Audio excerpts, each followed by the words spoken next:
Саламатсыздарбы, урматтуу Стоп Беспредел медиа порталынын көрүүчүлөрү, кызматыңыздарда Кайрат Кенжебаев. Бүгүн биз Манас шаарында турабыз. Манас шаарында талашка түшкөн шаардын так чордонунда 6 квадратта турган 1 гектардын таржымалын сиздерге айтып бермекчибиз. Тактап кеткенде, бул жердин ээси болгон Александр Ким бул жерди 2024-жылы ошол кездеги депутат, кийинки Ош шаарынын мэри болгон Жеңишбек Токторбаев аркылуу колунан чыгып кеткенин айтып жатат. Биз буну иликтеп, мамлекеттик каттоо кызматына барганыбызда, алар бул жеке жактан ошо Александр Кимдин баласынан түзүнөн азыркы учурда мамлекеттик ипотекалык компанияга өткөнүн айтууда. Ал эми мамлекеттик каттоо кызматы болсо, бул жерди болсо Манас шаардын мэриясынан шаардык кеңештин токтому менен мамлекеттик ипотекалык компанияга өткөнүн айтып жатат. Ортодо түшүнбөстүктөр, суроо жараткан жагдайлар бар. Ушуларды алдыда иликтеп беребиз. Ошол убактагы Ош шаарынын экс-мэри болгон экс-депутат Жеңишбек Токторбаевдин бул жерге кандай тиешеси болгон, кантип өткөндүгүн баарын суроо жаратып жаткан жагдайларды, кагаздарды, документтерди ачыктаганга болгон аракетибизди жумшайбыз. Бизди акмалап туруңуздар, кызыктын баары алдыда. По данной территории вот эти дома, они построены на моей территории. И в свое время я давал интервью 7 каналу. Я очень рад, что страна так поднимается, что ведет такое строительство. Никогда бы я своими силами столько не мог поднять. Да, я очень рад, что вот именно страна ведет такую политику для строительства жилых домов для людей. И в этом поддерживает и Джапаров, и Туманбаев. Я очень рад. Но меня смущает одно. То, что когда эта земля у меня была выделена с 90-го года, я по распоряжению городских властей трижды менял направление профиля производства, и тем не менее я построил, давал налоги и все эти годы работал. Как получилось, что буквально в 24 году меня вызвали в СНБ, значит, и буквально сразу ни с того, но я могу сказать, я выражаюсь своим языком, просто закрыли. Сначала мотивировали тем, что попросили землю. Я говорю, я не могу вам отдать землю просто так, это неправильно. Потом они, значит, буквально надуманно сделали мне налоги, 14 миллионов, по-моему, сомов. И сказали, вот согласно 215 статьи, вы не плательщик, взяли, просто меня закрыли, уже не выпустили. Что я хочу сказать? Ну, хорошо, я не выплатил налоги, я считал, что это было надумано. Но после того, когда меня выпустили буквально через 2 недели, я нанял бухгалтера и 10 миллионов просто спал, потому что это был просто воздух. Потом они сказали, что это было ошибочно, прочее. Но факт не в том. И остальное решение, которое было, я показал через суд, что я не виновен, но тем не менее этот факт они не предусмотрели. Поэтому так получается. Значит, главный зачинщик этому, это был Токторбаев Жениш. Хотя мы были... Жениш Токторбаев? Да, Жениш Токторбаев. Экс-мэр города. Не, он тогда был депутатом. А в то время был депутатом, да? Были немножко знакомы. Поэтому нас познакомили ребята. Я хотел свою землю продать, поскольку уже производство здесь завершалось. И мы с ним встретились в Бишкеке, в Чайхана, значит, в Навате. Значит, он говорит, что такая земля стоила 1 миллион. После этого буквально, это было в феврале 24 года, и уже 26 февраля мне, значит, уже... Через 2 дня? Ну, где-то 2 дня, неделю уже поставили на арест мое имущество. Я договорился, в принципе, даже с ребятами, которые хотели купить. Они просто попросили у меня справку. Дайте мне справку, что оно не обременено и не заложено. Когда я пришел в госрегистр, мне сказали, нет, вам наложили арест Комитет государственной безопасности, ГКНБ. Но я не понял, я позвонил адвокату, говорю, тут что-то непонятное творится. И где-то, поскольку адвокат был занят, мы с ним могли появиться здесь только 17 апреля 24 года. Мы зашли, значит, ну, сразу было видно, что они хотят эту землю, я сказал, так не может быть. Тем не менее, меня закрыли. Значит, если говорить вкратце, долгов у меня по налоговой этой нету, 0, у меня есть справка, я потом покажу вам. И что получается? Когда я вышел, оборудование, которое...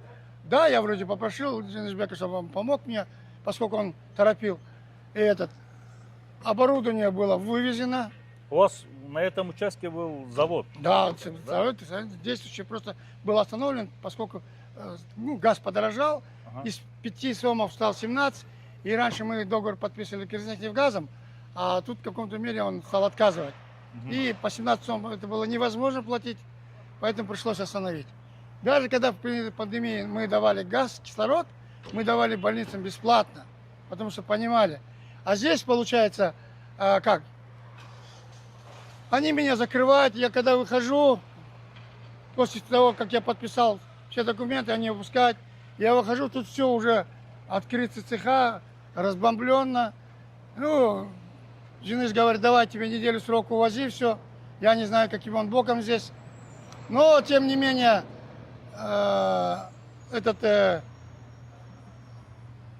Бахтияр, Абгазар, он взял оборудование, вывез и у себя складировал, потом следователь нашел. Но проблема не в этом. Проблема в том, что, изъяв у меня оборудование, они не давали мне деньги, они просто забрали его себе. А потом говорят, мы давали эти деньги ГКНБ. Следователь говорит, нет, ГКНБ никаких денег от Турбаева не поступало. И получается здесь, казалось бы, да, вроде бы ничего нет такого, но есть очень серьезный момент. Деньги, которые мои, они вносятся в налогу под другим именем. Это говорит о том, что присваивается попросту моя земля. Внеся деньги от ГКНБ, получается, я к своей земле уже не имею причастия. А это чистой воды мошенничество. Если я внес бы деньги от себя, а это мои деньги, имущество было мое, я бы имел право снять арест со своей земли и, естественно, распоряжаться ей так, как я захочу. Но, тем не менее, они сделали, закрыли меня в наручниках, заставили подписать. Это буквально в смысле. Потому что если когда бандит представляет голову пистолету, вы подпишете то, что хочет бандит. Когда вас приносят наручник, это чиновники, взяточники или как их называть, в лице бандитов силовых структур, это те же бандиты. Когда вы в наручниках, вы ничего Вас не сделаете. привезли в наручниках? Да, даже в этот госрегистр. И, значит, я говорю, даже когда попросил снять наручник, чтобы расписаться, они сказали, нет, не можем. Я подписал документы. Тогда, когда подписал документы, попросил их, чтобы они мне дали, они сказали, вам не положено. То есть они даже прочитать не дали. Было вот такое давление. И после этого, буквально через 3 дня, меня выпустили. И сказали, значит, впоследствии оказалось, что это был договор о добровольной сдаче. Но что меня смущает? Когда я пошел проверить, будем говорить, контрольный момент, в моей красной книге была фамилия Иншанов. Я когда спросил, Иншанов, да. Иншанов. Да. Я сказал, чья фамилия, почему она здесь моей? Они хотели сфотографировать, там быстро у меня забрали документ, сказали, это вам не надо знать. Это уже не ваша земля, это уже вы этому не имеете отношения. Поэтому потом я узнаю, что оценочная стоимость моей земли 483 миллиона сомов. Это, конечно, огромная сумма. Ну, центр города, буквально мэрия 500 метров. Но не в этом дело. Когда мы со следователем пришел выяснять документы, кто взял и прочее, ему абсолютно не дают документы. Я удивлен, Кто что не дает? ни мэрия, не ни мэрия. ни ГИК, ни мэрия, ни госрегистр, везде тоже фуги, только отписываются какими-то бумажками. Я это вижу, потому что я с ним вместе ходил. И более того, ГИК говорит, у нас таких много, мы будем просить президента, чтобы таких, которые вот таких, мол, это аннулировать. Ну как так? Президент, наоборот, говорит, тех, кого, извините, вот так поступили несправедливо, сделайте справедливо. А они у них... Почему? Потому что они работают у тех же людей, которые присвоили деньги. Если бы они не присвоили эти 483 миллиона, они бы не прятали этого человека. Это раз. Во-вторых, в 2026 году мэрия получила из бюджета, для бюджета миллиард 200 миллионов. И, скорее всего, это мое мнение, это надо доказать, это что они взяли эти деньги, поскольку они прячут это. Но дело здесь не в том, поскольку построены такие дома. Я хочу, чтобы всегда была история у них тоже чистая. Получается, что теперь они мне говорят, вы можете деньги свои просить с ГИКа. Вы извините, если деньги они уже взяли, причем тут ГИК? Получается, просто ГИК подставляет люди, которые уже взяли деньги. Я прошу, поскольку этим заведует сам Туманбаев, чтобы он лично взял под контроль и проверил. Те, кто взял деньги, подставляют ГИК. А это государственная программа. Такого не должно быть. Это вера в то, что мы поверили, что наконец-то пришла справедливость, и тут устраивается такой нехороший. То среднее звено все равно саботирует. Мол, я не знаю, под каким влиянием, может, за счет материальных своих ресурсов. Но видно, что идет полнейшая блокировка. Даже на таким уровне, как следователям, документы не выдают. Поэтому я До сих пор не выдают? Нет, поэтому я и привлек вас, блогеров, поскольку вы можете донести и до президента, и до Пумимай, и до самого Токторбаева, что век беспредела, он закончился.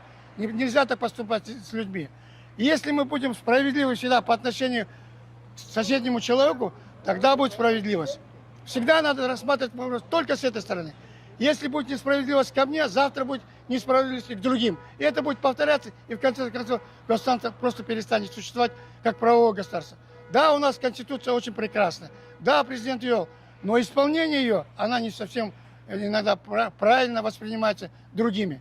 Я поэтому вот привлек, чтобы дошло наконец, что все-таки раз президент сказал, что надо тех, кого обманули, чтобы была справедливость, чтобы выплатить какую-то часть доли компенсации. Тем более, когда я давал интервью, они мне обещали, это есть в интервью, да, мы тебе выплатим, ты не волнуйся. Седьмому каналу Да. давали, Есть свидетели даже. И такое безобразие, я думаю, что это неправильно. Что, скорее всего, руководство не знает, что такое творится за ее спиной. То есть, взяв деньги, а теперь они перенаправляют меня на ГИК. Это неправильно, я считаю. Кто взял, тот должен рассчитаться. Просто, я не знаю, вот я считаю, что Токторбаев сделал не совсем красиво и правильно. Ну, конечно, он больше использовал свою власть, свое влияние. Поэтому, ну, когда вы в наручниках подписываете документы, я думаю, надо призадуматься. Это неправильно. Так не должно быть. Вот такое. Это все начинает происходить после того, как вы встретились с Денисом Токторбаевым? Да, конечно. Буквально сразу началось давление. И буквально, уже и выход никуда не давали. Все-таки я пришел, но я именно хотел прийти с адвокатом. А там даже они адвоката не допустили и сказали, давай иди. А там они мне сказали, ты все равно отдашь. Ты никуда не денешься. Мы поднимем все твои старые дела. Мы поднимем даже вплоть до того, что и дети у тебя есть. То есть, когда идет угроза от силовых структур, это же вообще я не знаю. Мы в каком живем государстве? Казалось, они должны защищать нас. Защищать наше политическое, будем говорить, будущее. А тут идет просто угроза на хозяйственных субъектов. И это, я считаю, не совсем. Или просто руководство не знало. Сейчас хорошо, что президент обратил внимание на это и уделяет этому внимание. И я хотел бы, чтобы просто дали, больше уделили нам. Помогли даже, я обращаюсь к Туманбаеву, чтобы он помог разобраться в этом деле. Почему, забрав деньги одни, они сейчас посылают нас в ГИК? Это не совсем правильно. Ну, я считаю, я вот дал интервью, я постараюсь и, конечно, интервью дать, чтобы сказать, как у меня получилось. Но если я не дам, значит, чтобы вы знали, что значит у меня нет уже, и значит, наручники победили. Вот и все. И прошу не вырезать оператора. Потому что кипит справедливость, должна восторжествовать. Мы не должны так жить. Давайте еще один момент. Вас отбирают, вы подписываете. В наручниках, да? Подписываете, да. но каким-то образом потом переходит в ГИК эта земля, правильно? Она пришла от мэрии, а мэрия взяла у Фуги. А у Фуги... Смотрите, вот земля вы кому передали, когда подписывали? На Фуге. На Фуге. Да, там была женщина, пришла. Фонд госимущества. Да. Туда передавали, да? Да. Потом? Все. Я подписал договор, передал им как бы дарственную. И все, они на этом сразу меня выпустили. Но я хочу еще сделать заметку. Вот, это может для них. Никогда организация, она просто так не передает. Обязательно есть ответственное лицо, которое расписывается. И поэтому нам не дают, вот кто расписался, кто принял эти документы, кто использовал эти деньги. Нам туда просто не дают. Поэтому я прошу Туманбаева, чтобы он обратил внимание. И тогда все вскроется. Если вскроется это так, то это очень нехорошая игра. Александр, я да. хотел бы спросить у вас какие требования конкретно, можешь еще раз озвучить для нас? Я просил бы просто, чтобы тот, кто забрал мое имущество, оборудование, понес ответственность. Это раз. И во-вторых, раз уж обещали... Насчет завода, который, да? Ага. А раз уж обещали компенсацию, когда я давал интервью, я рад, я агитировал, чтобы все Ну, надо компенсацию какую-то дать, это же, ну, это несерьезно. -то. Просто так забирать. И я все-таки хочу это, чтобы решить законным путем. Зачем мы должны будоражить общество? Обращаться к какому-то Всевышнему, чтобы, ну, вместе он нехороший признак. Поэтому я хочу, чтобы законно все решилось. А закон, они только закон боятся, а нас они не боятся. Что с какую-то часть, конечно, чтобы выделили. Потому что это неправильно. Сейчас без ничего остались. Ничего, все забрали. Еще, ну, я считаю, что история чистая была. Надо все-таки какую-то часть компенсации выплатить тем, кто были собственниками. Это же не просто там какой-то небольшой участок. Это целый завод они у меня разрушили, который я не знаю теперь. Я очень рад, что идет такая стройка, что страна наша процветает. Действительно, я это говорю искренне. Но я хочу, чтобы все-таки к людям, мы все-таки в свое время тоже поднимали страну буквально. Платили налоги. Я не какой-то не вор, не там бандит. Я просто был бизнесмен, который в свое время тоже сделал очень хорошее и много для страны. И я рад, что она процветает. Но пусть она процветает не так. Все-таки справедливость должна быть, поскольку президент сказал, давайте мы сделаем справедливо, чтобы люди... Главное, что мне это обидно, все мои дети уехали в Корею. Потому что ничего нету. Что я могу? Пенсия 70,5 тысяч сом. Ну, извините, сейчас. Только я за квартиру плачу, которую сын мне дал и поселил в нем. 3 800 сом только за квартиру. Что такое? Как жить? Хорошо, дети вот помогают. А так... Сейчас буквально... Не, конечно, очень тяжело. Хотя в свое время я 9 лет держал Красное Знамя трудовое в Тайгараеве. Была самая передовая бригада. Это любой директор подтвердит. И вот так поступать с нами на концу нашей жизни, загнать, когда мне 70 лет почти в СИЗО, и держать там, когда у меня радикулит и прочие болезни, сахар и прочее, давление прыгает. Это же, я считаю, ну, несправедливо. Молодец. Ну, тем более, мне многие знают. Я бы мог бы поступить, как в 95-м году 8 августа, но я не поступлю так.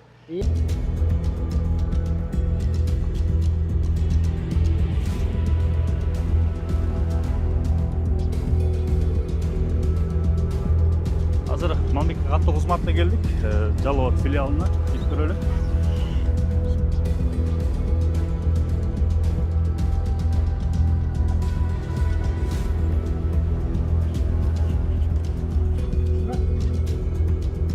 Саламатсыздарбы? Журналисттер келдик эле. Бул кишинин маселеси боюнча кимге айтсак болот? Кайрат Кенжебаев, стоп беспредел. Кайка? Где вы подписывали в наручниках? Не, это не подписывал наручник. Здесь я взял документ, где была фамилия Иншанов. А, Нышанов? Да, Иншанов. Иншанов. Да. Здесь получается? Здесь я взял, когда сверху делал, мне дали мой документ, и я, когда... Не трогайте. Извините. Я увидел фамилию, Ага. вместо своей я увидел фамилию Иншанов. Я сказал, а почему фамилия эта? Хотел сфотографировать, они меня сразу забрали и сказали, теперь эта земля не ваша, мы вам не можем его показывать. Но я могу поклясться своими детьми, что это так было. Я же не могу это придумать. А теперь они этот листок изъяли, вклали другой, поставили печать и поставили фамилию моего сына. Это в их силах, это их документы, их печать и их подписи. И я думаю, вот мы сейчас ищем вот этого человека. Тогда мы Иншанова. докажем. Да, тогда мы докажем, что Тухтарбаев деньги взял. Все, хорошо. Каяна кіресіз? Бет маңдай қал? А кинать можете? Что, главный кто? Сюда? Да, он главный здесь. Вот здесь главный. Здравствуйте. Саламатсыз ба? Жекес. Кайрат Кенжебаев журналисттер. Стоп беспредел. Бишкек шаарынан келгиле. Александр Кимдин жери боюнча жетекчилик менен сүйлөшсөк мүмкүн деп сурап көрөсүз ба? А кинать тоже есть, да? Да. Основной наш занималась. Давайте. Как зовут?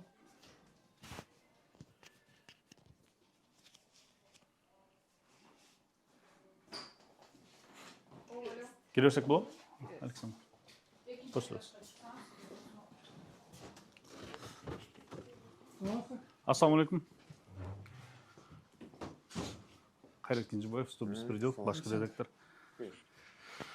Байкеси, биз жер боюнча иликтеп аттык эле. Бул кишинин таанышпы, тааныбайсызбы, азыркы күндө мамлекеттик ипотекалык компания бул кишинин жерине үйлөр салып атат да. А бул киши убагында ошону өткөргөндө ГКМБда камалып турган учурунда өткөн экен. Анан биринчи первоначальный документте было написано дейт Иншанов деген адам дейт. Андан кийин мен баламдын фамилиясын жазып койдуптур деп атат да. Бул кишинин эгер таанысаңыз жери боюнча кандай болду эле ошол тууралуу маалымат бере аласыз бизге? Маалымат бериш үчүн сиздин биринчи адресиңизди айтыңыз. Мен сизди тааныбайт экенмин. Мен которулуп келгенине Московская 51В, сейчас по-другому улица, там уже 2 раза поменяли. Байзакова была, а сейчас Нышенова или какой там, Бешенова, вот эта улица, вот напротив строймаркета. колуңузда бир документ барбы? Копияларыңыз, эски Уже документтериңиз. Пусть кәріс. Кандай? Кәріс. Я кореец, поэтому извините. Кечиресиз. Что вам надо дать? Копии Документы есть? Документов. Так, сейчас, минутку.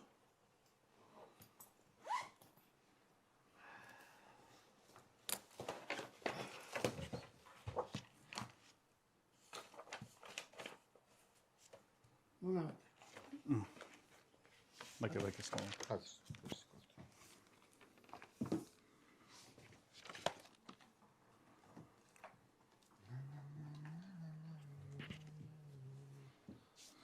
Мага архивариусан картографты чакырып берип коюңузчу.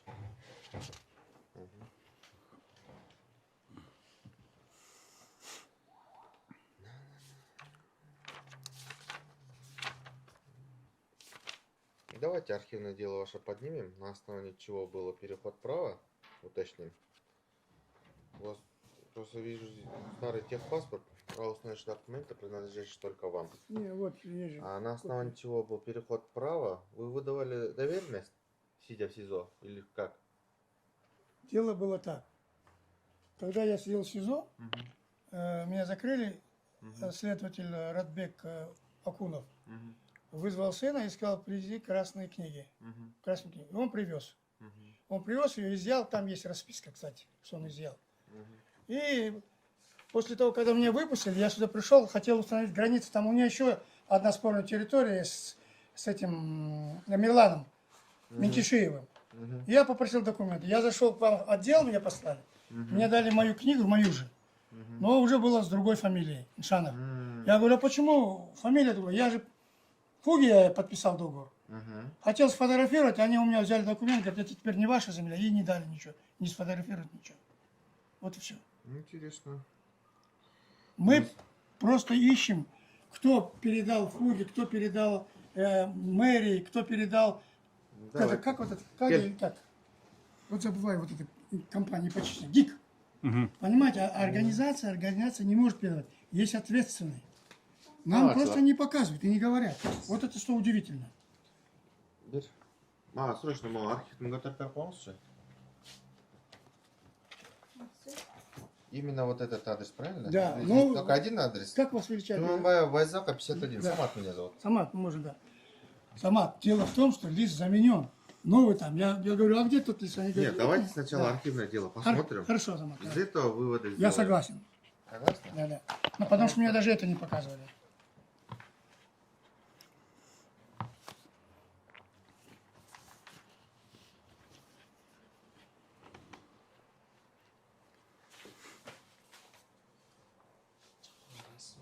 Я.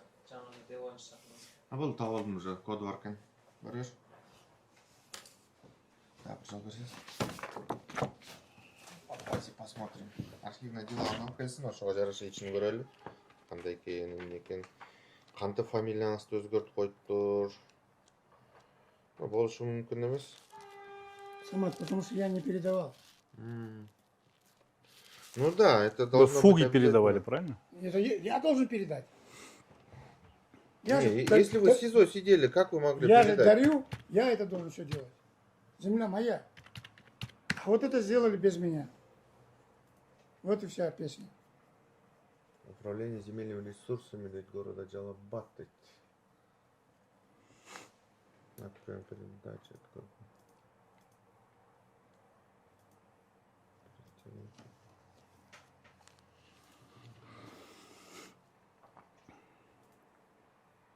Ким Роман Александрович. Да, это мой сын. Это ваш сын, да? Да. Ага. Но он мне дал доверенность, и я оформлял. Ага. Я оформил ее в ГКНБ, Мгм. дарственную. И должен был красную книгу, теперь должен был, моя должна быть подпись. Но там была не моя подпись. Шоушмоды бөлініп кеткен основной жұмысында мына екі Қайсы основной нож сөз? основной шешім. О, бөлім үшін.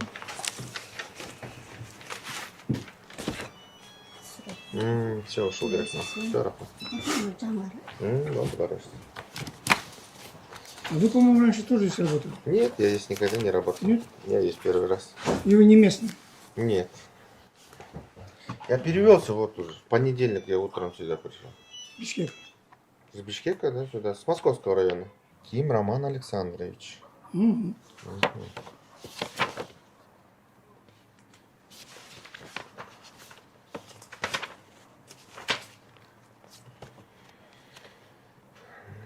Ким Александр Владимирович. Мгм. Если Я. подвижно, да, продал. Это вот Ким купил. Потом вы делаете новый госакт.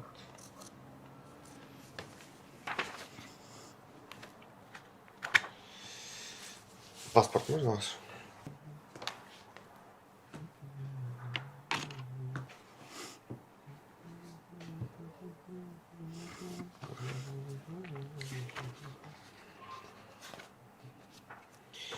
По доверенности вы передали сыну, правильно? А потом сын мне обратно дает, поскольку он в Корее. Мгм. Это зафиксировал ГКНБ. Мгм.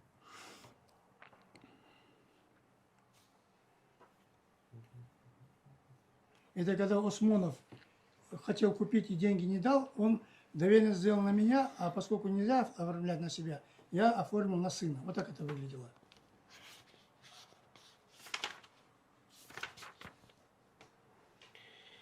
Так, я вижу вашу доверенность о передаче вашего сыну, да. В дальнейшем она переходит в государственной ипотечной компании. Неправильно, Да. видите. А на основании чего она переходит и любые другие документы я вам сейчас предоставить не могу, так как вы сейчас не являетесь собственником данного земельного Да, участка. вот так мне Да. сказали, да. Согласно статьи 24 Закона о госрегистрации, там прописано, что я могу персональные данные, любые обобщенные сведения предоставлять только правоохранительным органам, судам, либо собственнику, либо человеку, имеющему доверенность от собственника. Так как вы сейчас не являетесь собственником данного земельного участка, любую информацию я вам предоставлять никак не могу. Мгм. Обращайтесь в правоохранительные Самат, органы. Да, меня сама. Мы приходили сюда со следователем, Ага. заходили к Акинай, Ага. она тоже говорит так и так, обращайтесь, но то есть я говорю, что я не просто так хожу, уже открыто уголовное дело, понимаете? Произведены допросы. Поэтому я вижу, что там передача последняя, Роман Александрович, это мой сын. Да, это ваш. А я видел фамилию Имшанов. Вот что меня смущает. Почему? Передал не я, а я должен был передавать. Я вам могу Да. сказать, что такой фамилии нет. Нет, я вам хочу сказать, я это не сочинил. Я это ну, действительно возможно. видел. А тут получается, почему фамилия Ким Роман, когда это он мне дал доверенность? Я вам заранее могу Да. сказать. Это моя фамилия Вот должна я быть. сейчас по базе вижу Ага. фамилию, которую вы произносите. Здесь Правильно. Но и Ким Роман это не последняя фамилия. Да. Я знаю. Там еще была. Так что, все равно через это, я думаю, мы Да. со следовательным прием тогда вы покажете. Да, если у него производство, будет уголовное Да, дело. да, Проблем- ну уже, проблем, все уже проблем как-то. нет. Да. Поэтому я и привлек журналистов, чтобы, потому что я смотрю, тут просто немножко относятся не так, как это. Ну, я думаю, что люди, может, Ахтарбаева, это мое мнение. Ну, Поэтому, может, такое движение тугое, и там, и тут. Но вроде вот сейчас мы ходим уже вот с ребятами, с журналистами, уже по-другому относятся. Уже вы показываете, поясняете. А в прошлый раз даже не разговаривали, ну так несерьезно. ну, Я же пришел со следователем тогда, не сам. А вы следователем проходили? Да, не так и показывали? и мне сказали, нет, запрос делайте и идите туда. Ну так же несерьезно. Самат мырза, рахмат атыңызға, рахмат игілік сізге. Азаматтар, филиалдын жетекчилигине кирип чыктык. Архивдик документтерди алдырды. Бирок орто чендердин кандай өткөндүгү тууралуу мен силерге кенен маалымат бере албайм дейт. Анткени азыркы учурда Александр Ким бул жердин ээси эмес. Андыктан сот органдарына, укук коргоо органдарына же ошол ээси болгон адамга кайрылыңыздар. Ошолор кенен маалымат берет деди. Бирок кандайча өтүп кеткени боюнча ортодо пробел бар экенин айтып атат да. Бар кандайча өтүп кеткен булар эми айта албайбыз. Ээси келсин же укук коргоо органдарына атайын кайрылуу жөнөсүн. Биз ошого беребиз. Роман не мог передать, он в Корее, он не мог здесь быть. Он же ваш сын? Да, он не мог здесь быть. Получается вот так, да? Ким Роман передал, это неправильно. Участок Да, Ким Роман передал ГИК, и все. да, да, это неправильно. Его не было здесь. А не было. в Вы говорите, что вы сперва вы передали, Да, а потом... вы вышли из СИЗО ГКМБ, Да. поехали в госрегистр сюда, вы наручниках передали фуги. Да, это было внизу. Внизу, да, фуги, да, прям написано, да, фонд госимущества, Да, правильно? Да, Вы передали Да. фуги, и потом вот так пошло, да? да, и потом... А только тут меня в документах видим только земля, ваш сын Да. и ГИК. Да, это неправильно. Они Эми убрали. бул орто чендеги маалыматтарды алыш үчүн ошо расмий ээси же укук органдарынан же соттон кайрылсын дейт. Ошондо гана бере алабыз деп өзү бизге маалымат берди. Эми азыркы күндө Манас шаарынын мэриясына барып бул маселени сураганга аракет кылалы. Манас шаарынын мэриясына келдик. Бир катар суроолорду узатабыз. Басма сөз кызматы. Пресс-служба. Üçüncü etajda sol tomanda en altı geçit. Şiraş olmayan galiba.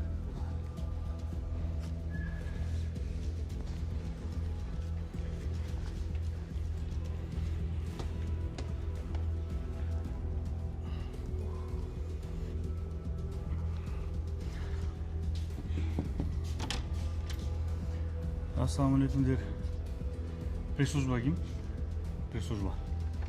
Журналисттер. Обедке? Обед болдук го. Çok. Съемка есть что считал. Ким менен байланышсак болот жер маселелери боюнча?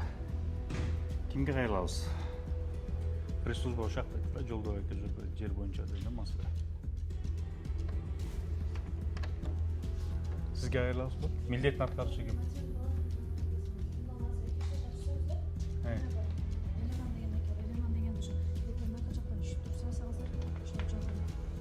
Билбейсизби каякта бул киши?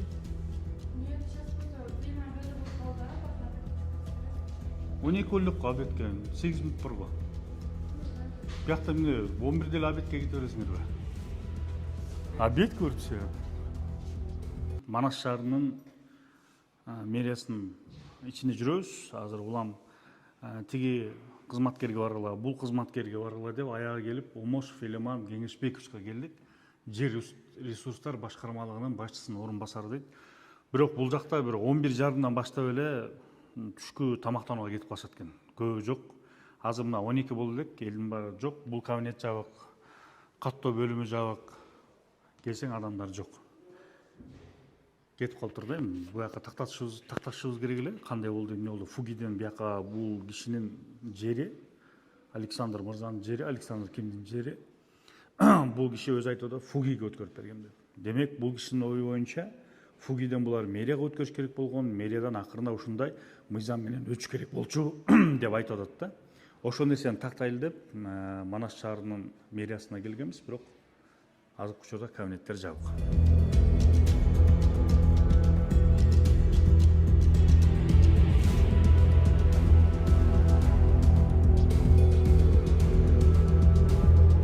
Азыр ошол жердеги үйлөрдү бул мамлекеттик ипотекалык компания салып атат, МИК. Ошо кирип да сурап көрөлү деп атабыз да, бул кимден өткөн жер, ким аркылуу берилген. Эмнеге баштапкы ээси болгон Александр Ким эч кандай баягы кенемте төлөнбөй калганда бул киши компенсация деп. Мына ошондо алеттүүлүк болбой калганда бул адам чырылап жаткан учуру азыр кирип чогуу бир тактаганга аракет кылалы. Мамлекеттик ипотекалык компаниянын жалоот өкүлчүлүгүнүн жетекчиси аты жөнүм Раушан Ашралиевич Жолдошов. Маселеңиз кандай суроо менен? Бул кишинин жери боюнчачы, адрес боюнча тактадыңыз да. Биринчиден кандай болуп ГИКке өткөн? Александр Ким байкени мен биринчи жолу көрүп атам. Бул жерде биз токтомдун негизинде Манас шаардык мэриясынын токтомунун негизинде Манас шаардык кеңешинин токтомунун негизинде өткөрүп алганбыз. Муниципалдык менчигинен. Демек мэрияда болгон, анан тиги шаардык кеңеш токтом чыгарып берген, ошол негизинде өткөн, Ошол негизинде өткөн. Биз мыйзам чегинде гана өткөрүп алганбыз жерде. Байкени мен биринчи жолу көрүп атам. Кимдин жери болгон, кандай болгонун мен билбейм. Мэрияга каяктан өткөн Анысын билесиздерби? мен билбейм. Мен мэриядан өткөрүп алган гана жерин билем, мэриядан бери келген.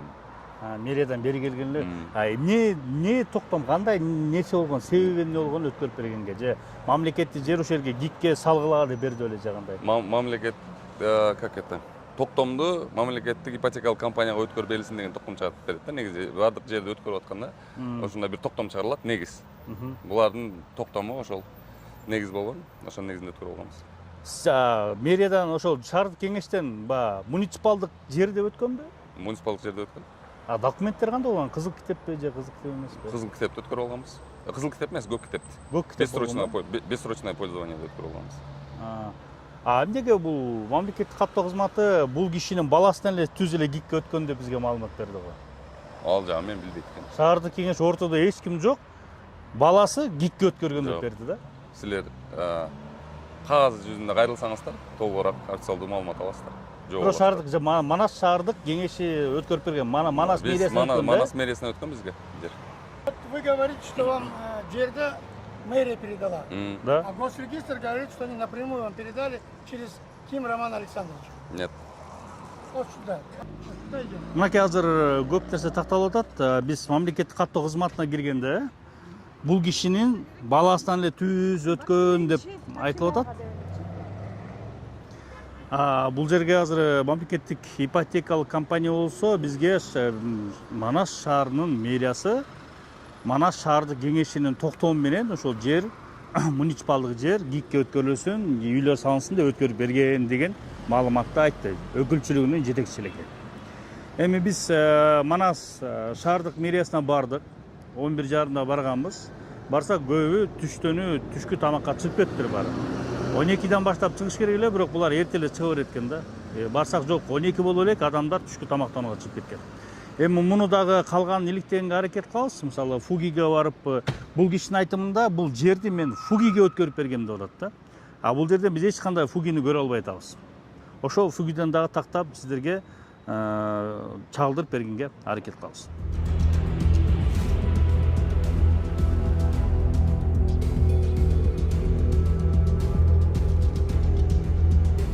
Гүлзат Орозбековна, саламатсызбы? Турабызбы?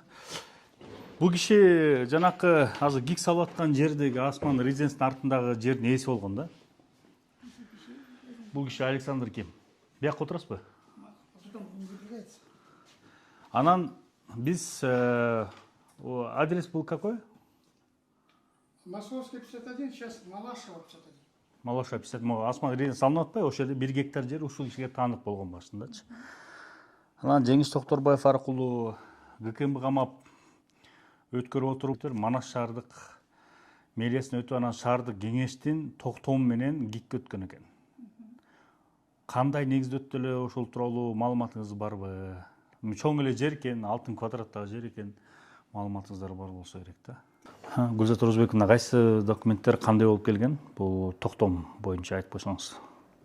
Бизге 2025 жылдын 10 апрелинде Жалал Абад шаарынын мэриясынын 0118 22149 деген сандык каттын негизинде кат келип түшөт экен.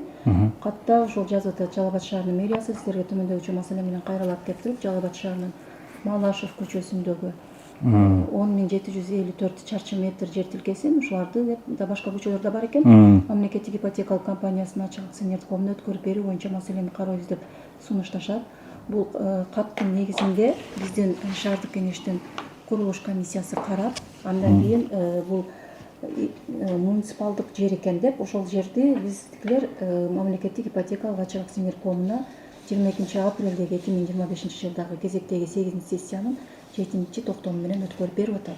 Ошол 7-чи токтомдун 1-чи пунктунда турат: Малашев көчөсү 51 дарегинде жайгашкан деп 10754 чарчы метр жер тилкени берип атат. Шаардык кеңеш ушул токтомдордун негизинде өткөрүп берип атат да. Токтомдун негизинде өткөрүп берген. ошол катты келген биринчи өйдө. Алар ошол каттын негизинде комиссия карайт bizde. Андан кийин ошол токтом чыккан да. Сессияда карайт. Сизге рахмат, Гүлзат Розбек Осмонова. Сиз катчы жоопто катчы, Мен жоопту катчымын. Шаркиса, рахмат эжеке. Жери мамлекетке өткөнүнө сүйүнүп, бирок запкы жеп жок дегенде адилеттүүлүк орноп, өзүнө таандык акысын алсам деген ишкердин жери боюнча иликтөөбүздүн экинчи бөлүгүндө да бир катар кызыктуу фактыларды ачыктайбыз. Бизди акмалап туруңуздар.